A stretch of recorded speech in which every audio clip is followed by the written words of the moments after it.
A shiver, not from the crisp autumn air, danced down John Chapman's spine as he rounded a bend in the overgrown trail. The dense Ohio forest with its towering oaks and gnarled maples had always held a mystical allure for him. Today, though, the usual whispers of wind through leaves seemed replaced by a pregnant silence, heavy with foreboding.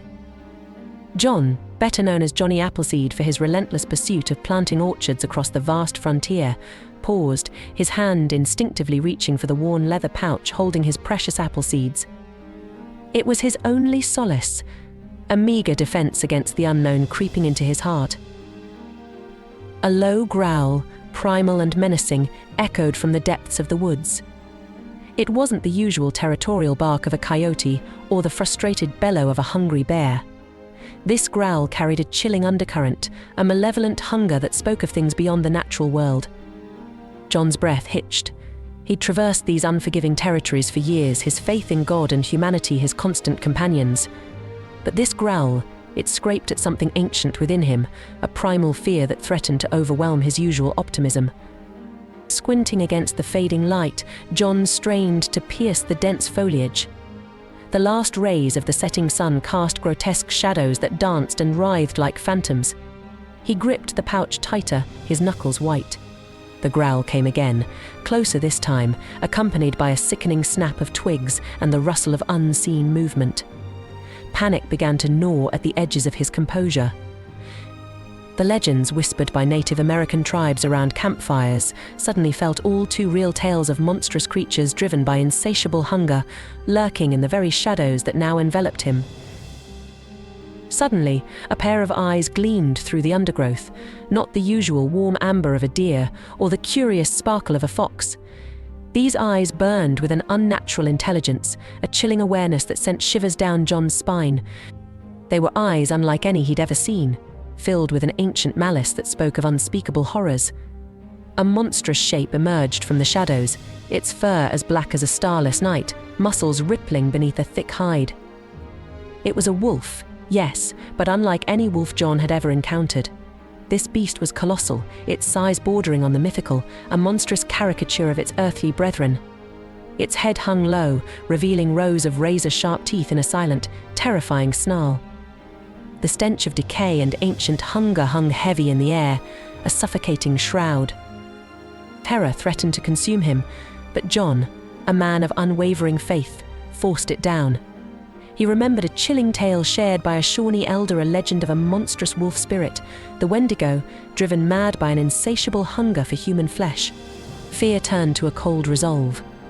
This beast wouldn't devour his dreams, wouldn't stop him from bringing the promise of apple orchards, symbols of life and renewal, to the struggling frontier. Taking a deep, shaky breath, John raised his voice, his words echoing strangely in the suffocating silence. "There's enough bounty in these woods," creature, he cried, his voice surprisingly steady for the terror coursing through him. "Let the settlers be. Find your prey elsewhere." The Wendigo tilted its monstrous head, its eyes narrowing in a predatory stare. The growl rumbled in its throat, a guttural sound that seemed to vibrate the very earth beneath John's feet. He held his breath, the air thick with anticipation. Time seemed to stretch into an eternity, each tick of his racing heart a deafening drumbeat in the eerie silence. Then, a change. The Wendigo's snarl morphed into a low, guttural chuckle, the sound like stones grinding together. It circled John slowly, its enormous paws leaving deep imprints in the soft earth. The air crackled with a strange energy, and John felt a primal fear grip him. Was this beast toying with him, savoring his terror before delivering the final blow? Suddenly, the Wendigo stopped, its gaze fixed on John's pouch. A faint curiosity flickered within its fiery eyes. It lowered its head, sniffing the air, its massive snout inches from John's outstretched hand. John, his body tense, didn't dare move. The beast inhaled deeply, a strange tremor running through its body. Then, to John's astonishment, the Wendigo let out a low whine, almost mournful, before turning and fading back into the shadows as silently as it had emerged. John stood there, knees trembling, the weight of the encounter pressing down upon him. He didn't understand what had transpired, but he knew one thing for sure: his journey westward, his mission to plant the seeds of a bountiful future, wasn't over. He would continue, forever carrying the memory of the night he faced a monstrous spirit. The encounter with the Wendigo left John shaken, but not deterred. He pressed on, his steps lighter yet more purposeful. The shadows seemed less menacing now, a newfound respect for the unseen dangers that lurked in the wilderness coursing through him. He reached into his pouch, the familiar weight of the apple seeds a reassuring constant. Days turned into weeks, and the memory of the encounter began to blur at the edges of his mind. One crisp morning, John stumbled upon a clearing. Smoke curled from a single log cabin nestled amongst the trees, a welcome sight after days of solitude. Relief washed over him, the promise of human contact erasing the last vestiges of fear.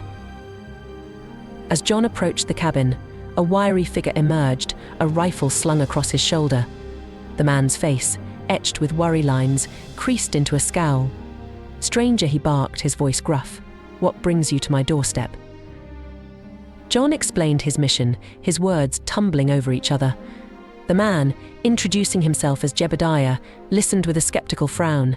Settlers were a wary lot, and strangers, especially those with a penchant for planting seeds in the middle of nowhere, were met with suspicion.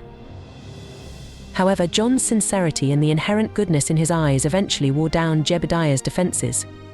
He offered John shelter and a warm meal, sharing stories of the harsh realities of frontier life. John, in turn, spoke of the promise of apple orchards, their sweetness a symbol of hope and prosperity. A flicker of interest sparked in Jebadiah's eyes. Days turned into weeks as John helped Jebadiah with the chores. He taught him the art of selecting the perfect spot for an orchard, of nurturing the delicate saplings until they sprouted into strong, resilient trees. As the first buds appeared, a hesitant hope blossomed on Jebadiah's face. He'd never seen anything grow this fast, this strong. John's presence brought a sense of peace to the once troubled clearing. One moonlit night, John sat by the crackling fire, lost in thought. Jebadiah, his face grim, approached.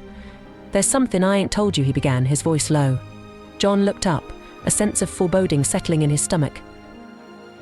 Jebadiah spoke of a recent attack, a brutal one, on a neighboring settlement. Crops had been ravaged, livestock stolen, and whispers of a monstrous creature with eyes of fire and a hunger for flesh filled the air. John's blood ran cold. The description matched the Wendigo perfectly. A cold dread gripped him. Had he unknowingly led the creature to this very clearing? Was Jebadiah and his newfound hope destined to become the next victims? The weight of his mission, his responsibility for the lives he might have endangered, pressed down on him. John knew what he had to do. He couldn't let his journey, his dream of a bountiful future, be the catalyst for destruction. He would face the Wendigo again, this time not with empty words, but with a newfound resolve, a determination to protect the hope he had nurtured. The legend of Johnny Appleseed, the man who walked with kindness, was about to take a dramatic turn. His next encounter with the Wendigo wouldn't be a test of faith, but a fight for survival, a battle to protect the very seeds of hope he carried within his pouch.